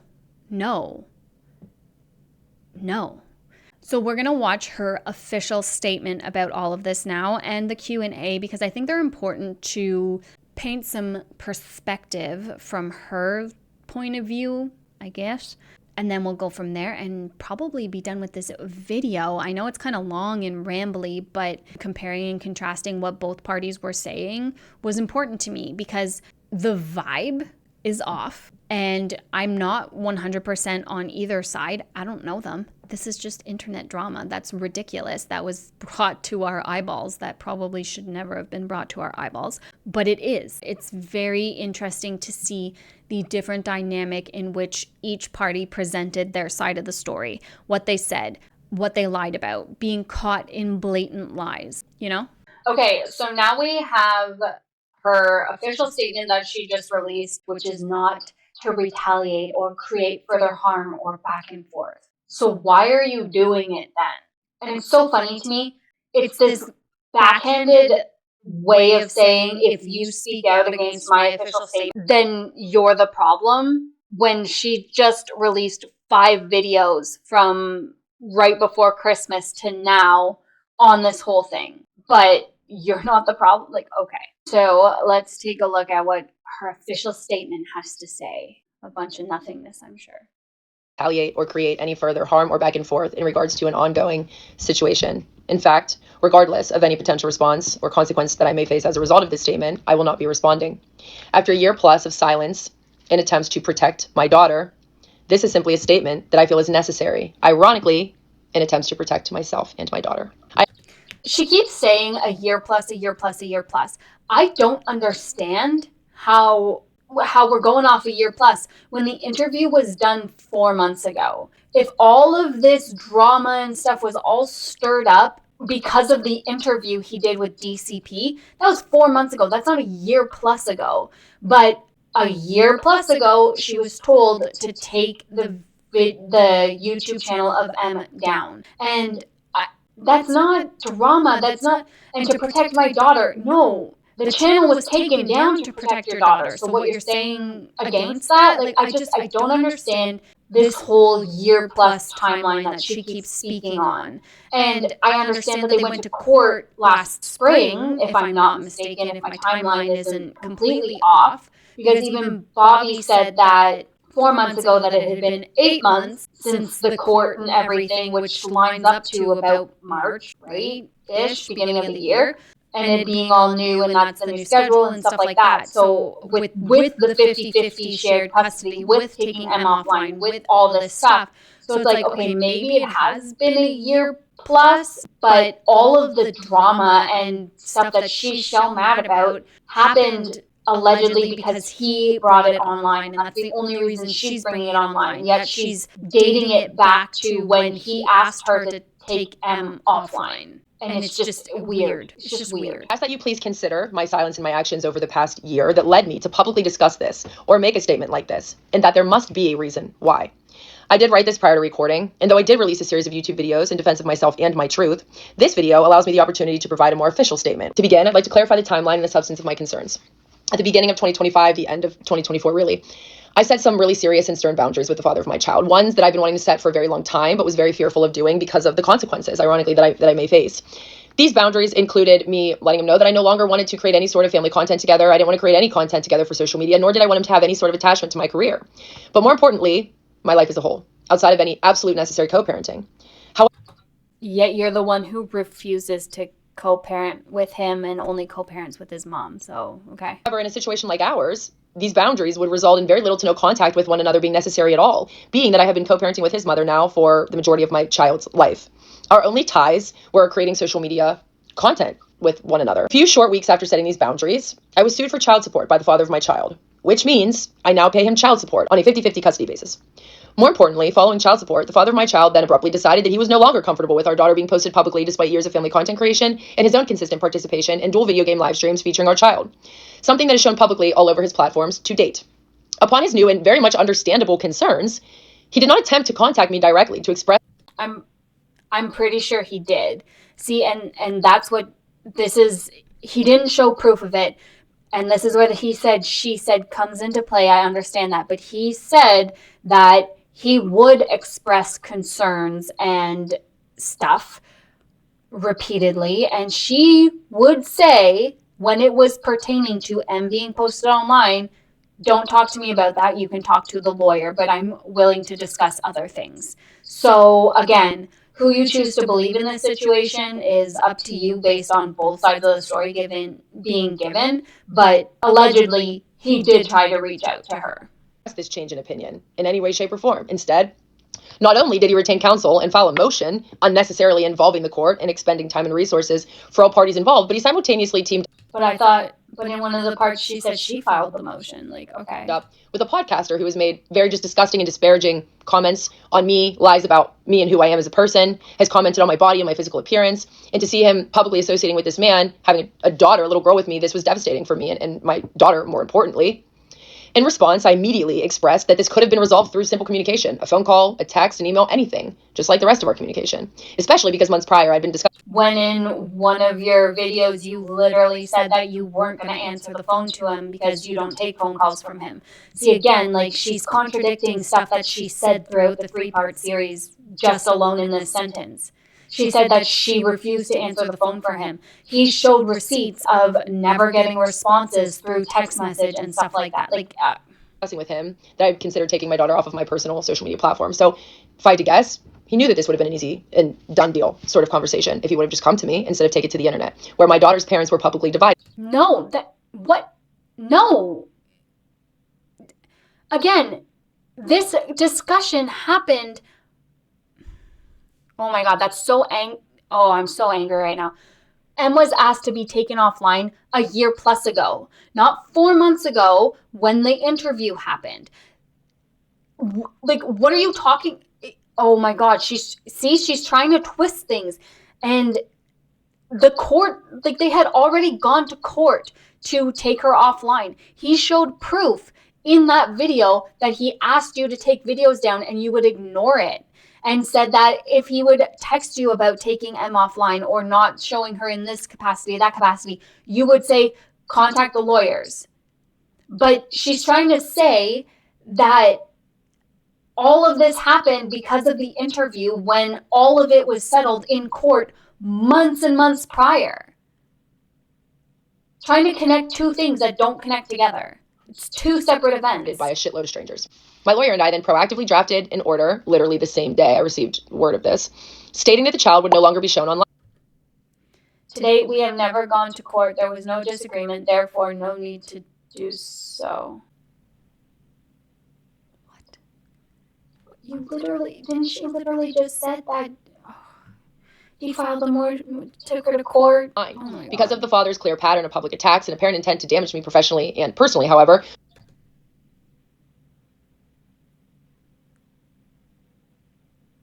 Oh my God. Public attacks and defame you personally and publicly. Like, no, he was very respectful throughout that entire interview. This is asinine. we were also sure to include a mutual non-disparagement provision, specifically to protect our child from public conflict and embarrassment. While I am fully capable and admittedly would be quite happy to respond publicly and go toe-to-toe with this man if we didn't have a child together, or if it didn't involve a child at all, I have chosen not to do so because I believe it would be What are you talking about? You did a 3-part disparaging series on him. deeply harmful and embarrassing to our child. Around the same time period, I was also forced to fight over many, many months and at a significant financial cost for our daughter to be allowed to access mental health resources. Father did not agree to this voluntarily. It was a fight for a long time. It was only after the I spent over $10,000 fighting for my child's ability to access therapy / basic mental health resources. recommendation of a mutually hired and retained child advocate when he was effectively backed into a corner that he finally consented. As a result, the ability to access mental health resources for my child required prolonged litigation and many expenses on my part, which to me felt ironic in the name of child advocacy.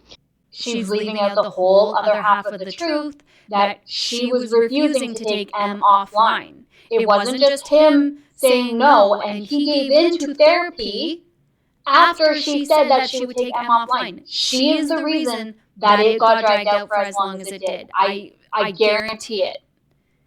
And yes, maybe he was stubborn on the therapy thing too, but he said that he gave in.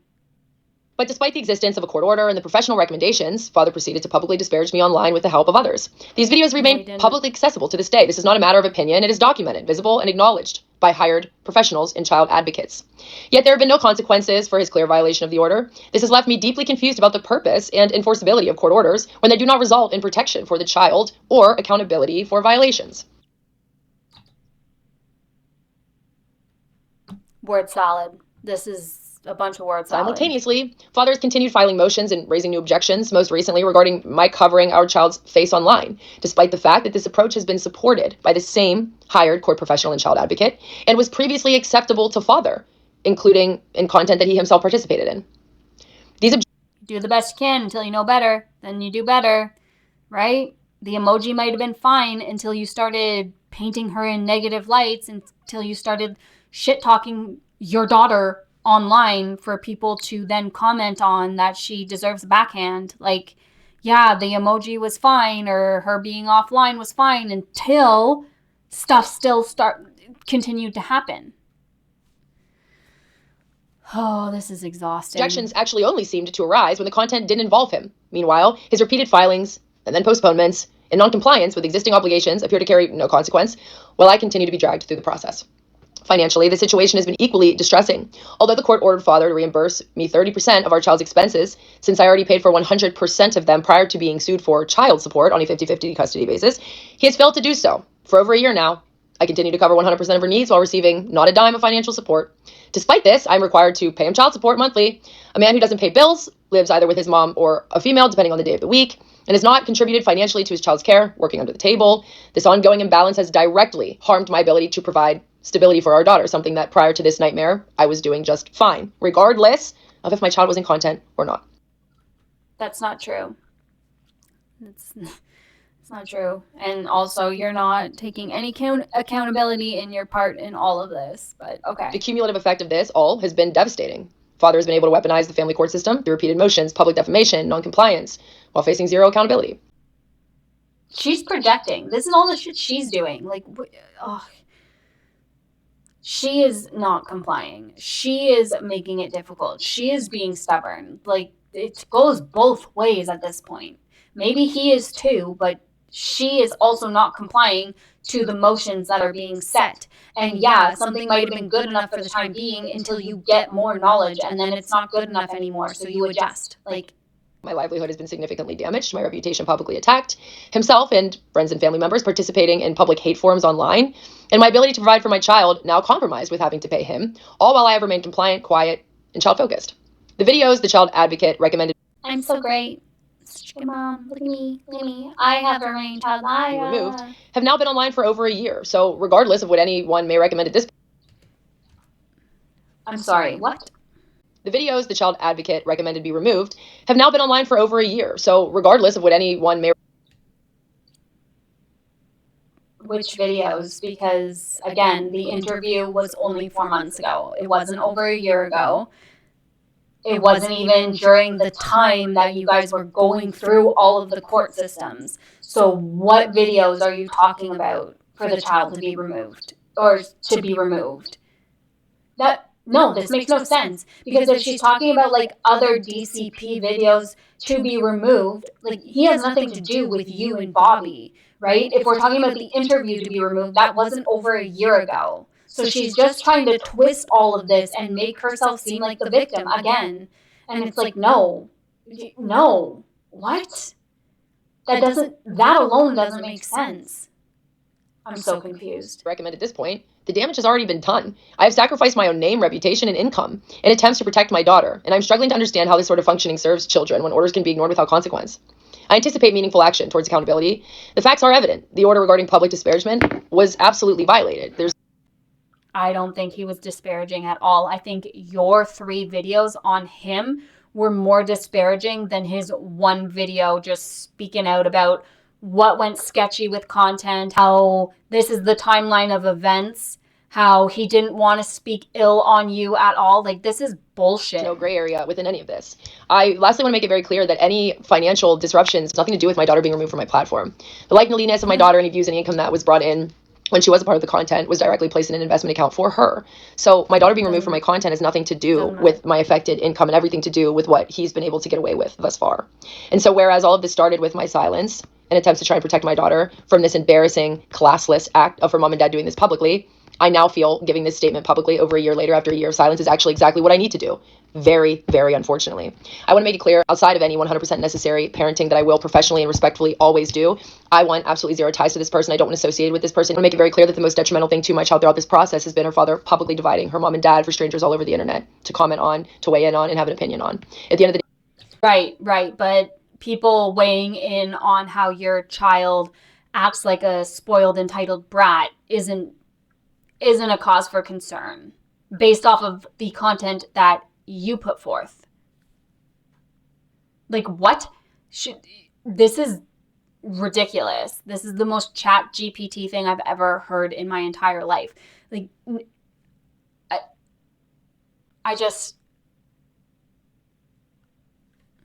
regardless of how me and this person feel about one another, my daughter loves both of us. This is her mother and her father. And so the way he has publicly divided and created this ability and these narratives for the public to have their opinions on her mom and dad crushes my soul, my spirit, and breaks my heart on a daily basis. I ask that you consider that, and I ask that you consider my silence for an entire year before coming. Again, she's focusing on this entire year. He didn't speak out over a year ago. So I have no idea what she's referencing that happened a year ago. I have no idea. Other than the fact that they were going through court stuff, which was private and behind the scenes. He didn't speak out until just a few months ago. On here and decide to do something that I never in a million years thought I would do. Because I am somebody with class and integrity, and my daughter is my priority. And that's all. That's all I have to say. Thank you. Yeah, okay, whatever. I don't even know what that was. I'm at a loss for words because that's just, she is twisting this narrative so far and trying to paint herself as the sole victim and look how good I am. I always have my daughter's best interest in mind. Yet anytime he says he would try and approach her, she would ignore him or say go through the lawyers or be just extremely difficult. And then she keeps referencing this year ago. Nobody spoke out until recently. So again, she's trying to say that he is the cause of all of this when he only spoke out because she was trashing him. When he only spoke out because she was ignoring him and not letting, oh my gosh, that was ridiculous. I can't. Oh, look, and there's another Q&A coming because this is only part 1 of the Q&A, 35 minutes. See, so she's milking this for all it's worth. She's trying to paint herself and look at all this stuff that I do for my daughter when she literally backed herself into this corner. And I don't know. Obviously, we're not going to know the whole side of the story. We have his side, we have her side, and we have the truth that's missing. But the way she spoke about him was so much more disparaging than the way he spoke about her. And that just goes to show you that she did not do her due diligence, that all of her minions coming and being like, oh, against that interview that he did are not even bothering to watch it because it wasn't disparaging. He even repeated multiple times, like, I'm not going to talk bad on Abby as a mom. She's a good mom. Oh, I can't say that. I can't say what her motives were because I don't want to speak down about her, but here is the timeline of events that happened. And she's trying to paint it in this light that is just so, it just feels so manipulative. It honestly does. And I don't know. But I'm curious to know what you guys think. This is going to be a longer, messy, weird video. But I think I managed to cover most, if not all of it, and kind of with my notes cover the most important stuff. But I'm really curious to hear what you guys think, who you think is in the right, the wrong. Are they both wrong? Are they both right? I don't even know. But this is such messy toxicity that didn't need to be brought to social media. And arguably, like, Bobby didn't need to bring it to social media, but also he doesn't have a voice. And if she's speaking out against him, if she's saying all this BS against him on her very large platform and not giving the full context, not even providing any receipts or any reasoning or anything throughout her 3-part series, well, I don't blame a guy for speaking out against that, because it gets to a certain point where you're like, well, why do you get to sit here and talk shit and say all this stuff which isn't even the truth, and I can't speak out? I can't say anything, you know? Are there better ways to have handled it? Of course there are, but if we take what he's saying about the sheer lack of communication, about the whole go talk to the lawyers about it, don't talk to me about it, and her being like, I don't want to co-parent with him, I co-parent with his mother. It's just messy. It's so messy. But let me know what you guys think down in the comments. I'm always curious to see your thoughts. And again, I love hearing different perspectives, stuff I might not have thought of or missed, and having that open discussion here, because that's what we're here for. Thank you so much for joining me today, and I will talk to you guys really soon. Bye, guys.